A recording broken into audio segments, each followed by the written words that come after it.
Welcome to Ask Fear and Greed, where we take your questions and do our best to answer them. I'm Michael Thompson, and good afternoon, Sean Aylmer. Good afternoon, Michael.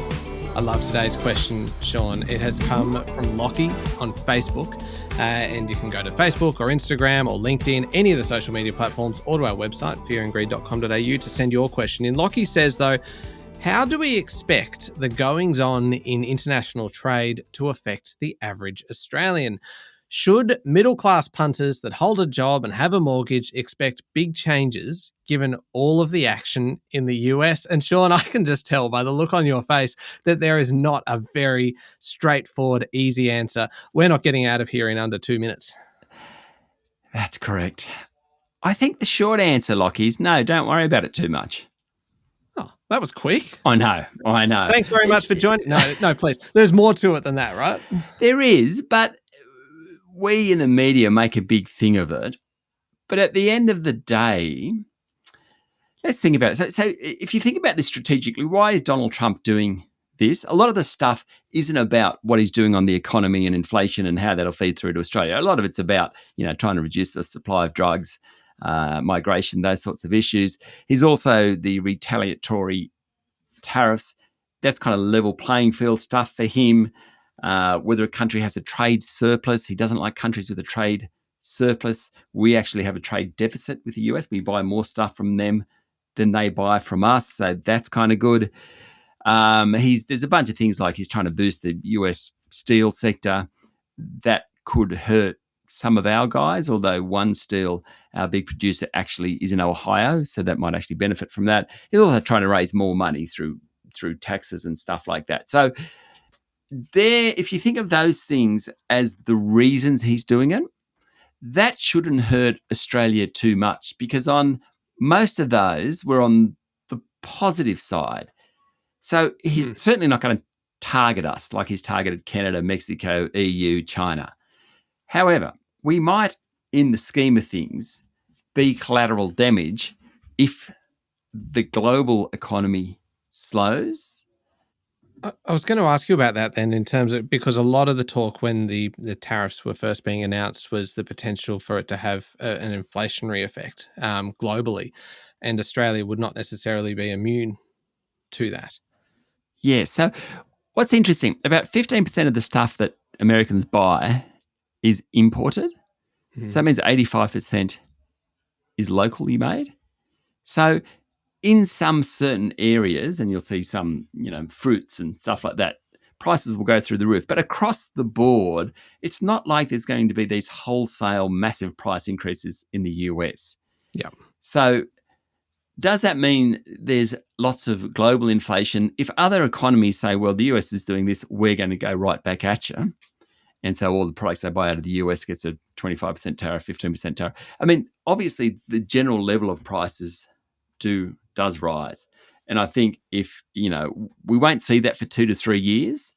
Okay. But, probably 6 to 9 months it'll start, but the full effect will be 2 to 3 years.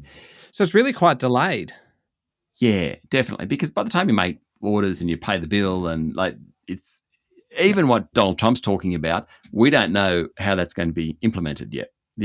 Donald Trump talks a big game, but it's all about the execution. That's where we find out where it really hurts or not. And sort of some of the earnings we've reported here, we've seen like Ansell, the glove, they talked about just lifting prices because tariffs are going up, so we may as well make our money elsewhere. So, that will hurt us. But I've got to say, mostly it's at the margin. Where it really hurts us is if the whole global economy slows down and China just doesn't want to buy as much of our iron ore, right? Nothing to do with the US, just China's going slower, not going to build as many bridges, build as many roads. Indonesia, sort of the same deal. That's when it hurts us most, probably. Okay. And that impact would play out on Locky. How? Well, it slows down our economy. So, if you've got a job and you like your wage, I don't think you've got much to worry about. The thing is, if you want to change, so let's say this all comes to pass, everyone's got more tariffs, the global economy slows, Australia slows. And when Australia slows, unemployment goes up. So if you want to change jobs, you want to get a wage rise, it's much harder. So in the short term, I don't think Locky makes any difference.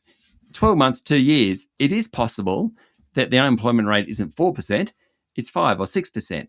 It is possible that wage rises aren't 3.5%, they're 0 or 1%. So certainly that could happen, but it's not like you're going to lose your job tomorrow or anything like that.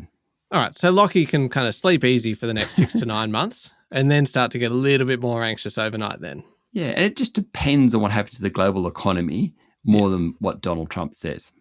Okay. Fascinating. There are so many things that can change it, right? There are so many individual little pieces, and Donald Trump is really just one.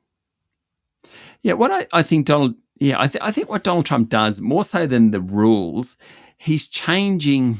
So the DEI stuff, diversity, equity, inclusion stuff, you now see companies around the world and those that operate here dropping their DEI policies. Now, inside the halls, they may actually make no difference. They may say, look, we're still going to think, we're just going to want to get the best candidate, and that's that. It's a bit ingrained, and therefore they get the best candidate. And that's the same as having a DEI policy because, diverse people are as good a candidate as anyone else. But I don't know. But at the margins, I think some of those things will have an effect. Oh, fascinating. This, what I reckon we have answered Locky's question. I say we. I mean, it's mostly 90% you. Locky's safe.